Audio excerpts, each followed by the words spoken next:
అత్తయ్యే మాకు పెద్ద దిక్కు. మా పెద్ద దిక్కుని కాపాడుకోవడం కోసం నేను చేస్తున్న ప్రయత్నం చట్టవిరుద్ధమా, కుటుంబ ద్రోహమా, అత్తని సాధించడమా? చెప్పు పిన్ని.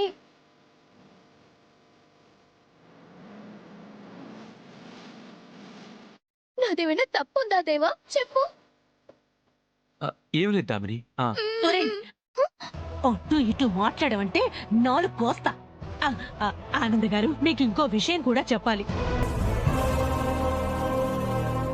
ఇంటి మెయింటెనెన్స్ తీసుకున్న దగ్గర నుంచి 2 చికెన్ ముక్కలు పెడుతుండది. గ్లాసెడు పాలకు బదులు గరిటెడు పాలు ఇస్తుండది. బాడీకి తగ్గ ఫుడ్ పడకపోతే ఎలా బతకాలి చెప్పండి? దీనికే సమాధానం చెప్తాదో అడగండి. కడుపు నిండా పెట్టాలి కదా, అలా ఎందుకు చేసావమ్మా? పిన్ని, మా ఆయన కార్ మెకానిక్, కార్ షోరూమ్ యజమాని కాదు. ఆ మిడిల్ క్లాస్ వాళ్ళం, బడ్జెట్ ప్రకారం బ్రతకాలి. అందుకే అన్ని పొదుపు చేస్తున్నాను. రేపు మా పిల్లల కోసం ఎంతో కొంత దాయాలి కదా. అంతా ఈవిడ గారే తినేస్తే ఎలా చెప్పు? ఆ? డబ్బు గురించి ఇబ్బంది పడకండి, నేనిస్తాను. నాకివ్వండి ఆనంద్ గారు, నేను మెయింటైన్ చేసుకుంటాను. ఇవ్వండి. వద్దు పిన్ని. ఏమ్మా? నన్ను ఈ ఇంటికివ్వడమే గొప్ప. డబ్బులు కూడా ఆశించాము అంటే అది నా భర్తకి గౌరవంగా ఉండదు. జీవితాంతం మీరివ్వలేరు. అత్తయ్య వాళ్ళలా మధ్యతరగతి బ్రతుకుని అలవాటు చేసుకుంటాను.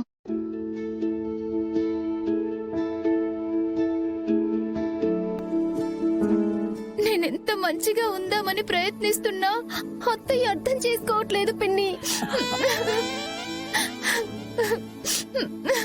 సరే, ఏడోకమ్మా.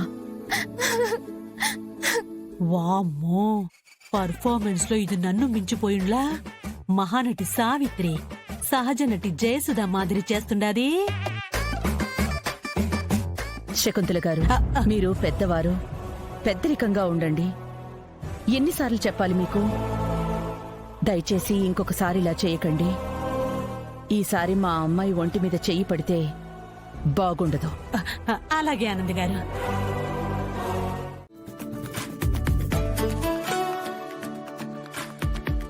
ఆనందా, వెళ్ళిన పని ఏమైంది? ఏం జరిగింది అక్కడ? చిన్న మిస్అండర్స్టాండింగ్ అక్క. శకుంతల గారిని దామిని వాకింగ్ కి తీసుకెళ్ళిందంట. పొద్దున్నే ఎందుకు లేపావని గోల. అవునా? అయినా అది ఆవిడ ఆరోగ్యం గురించే కదా.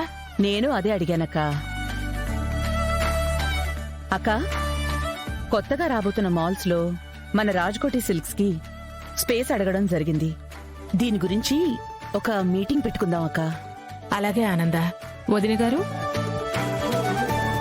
నమస్కారం అండి. నమస్కారం అండి. బాగున్నారా? బాగున్నాను. కూర్చోండి. సరే అండి.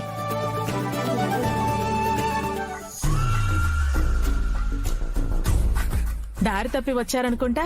మీ అమ్మాయి ప్రెగ్నెంట్ అయినా ఇన్ని రోజులుగా వచ్చేది. అయ్యో, అత్యవసర పనుండడం వల్ల రాలేకపోయాను. ఏమీ అనుకోకండి.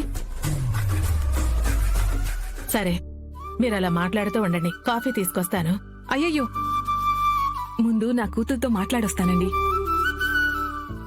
ప్రీతి పైనుందండి. అలాగే. అక్క, నువ్వు కూడా వెళ్ళక. తల్లి కూతుళ్ళు కాసేపు మనసు విప్పి మాట్లాడుకొని మీరు వెళ్ళండి. సరేనండి.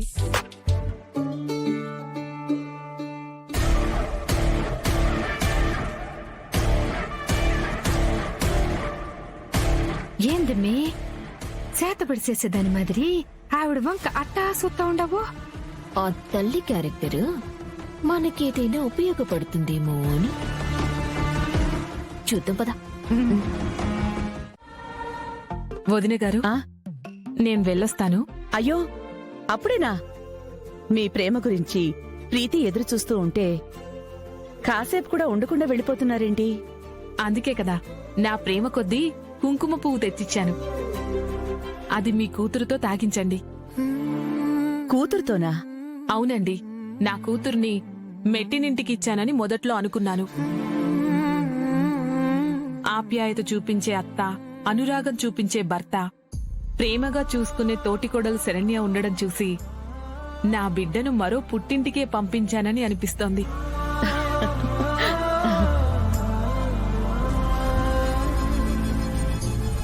సరే వదిన గారు, ఇక నేను బయలుదేరతాను. ఉండండి, నేను డ్రాప్ చేస్తాను. పదండి వెళ్దాం. రండి. ఆ బిడ్డ తమరికి మంచి సర్టిఫికెట్ ఇచ్చిందని సంబరపడిపోతున్నావా అత్త? నువ్వు ఆనందంగా ఉంటే నేనెలా మనశ్శాంతిగా ఉంటాను? అందుకే కుంకుమ పువ్వుని ఇప్పుడు ఎలా వాడుకుంటానో చూడు. ఈ కొంపలో నేను అస్సలుండను. వామ్మో, నేను పోతాను రా బాబా. నేను పోతాను. ఎక్కడికి వెళ్తున్నా? వద్దురా, ఈ ఇంట్లో నేను ఉండలేను. నేను ఇంట్లోంచి బయటికి పోతా. నేను పోతా, ఈ ఇంట్లో అస్సలు ఉండలేను. ఎక్కడికి వెళ్తావు? పోనివ్వండి, తీర్థయాత్రలకు వెళ్ళొస్తుంది. అత్తయ్య, ఇదిగో ఈ 500 నీ ఖర్చుల కొంచెం. చూసావేంట్రా, నేను బయటికి పోతుంటే ఆపడం మానేసి 500 ఇస్తా ఉండాది. నువ్వేమి మాట్లాడవేంద్రా? మాట్లాడవేంది? ఇంకేంటి మాట్లాడేది? ఏమీ లేదు. ఇక నుంచి ఇంటి పెత్తనమంతా నేను చూసుకుంటాను. మీరు బయలుదేరండి అత్తయ్య. అమ్మో, ఇప్పుడు నేను కాలు బయట పెడితే ఇంక జీవితంలో వెనక్కి రాలేను. ఇక్కడే ఉండి దీని సంగతి చూడాలి. నేనెల్లనే, ఇది నా కొడుకిల్లు. నా కొడుకిల్లు వదిలిపెట్టి నేనెక్కడ పోతా? నేనెక్కడికి పోను. నువ్వు ఈ ఇంటిని ఎలా నడిపిస్తావో నేను చూస్తాను.